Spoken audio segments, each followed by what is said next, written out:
নির্বাচনের তফসিল ঘোষণার পর থেকেই পুলিশের নির্বাচনকে কেন্দ্র করে একটি প্রস্তুতি থাকে।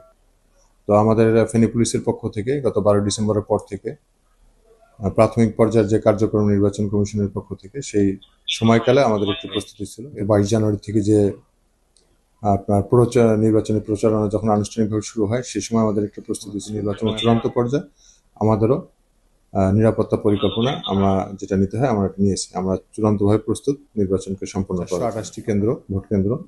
এই ভোট কেন্দ্রে আমাদের প্রতি কেন্দ্রে আমাদের পুলিশ সদস্য 2 জন থাকবেন। সেখানে বডি ক্যাম থাকবে এবং সেখানে ওয়্যারলেস থাকবে।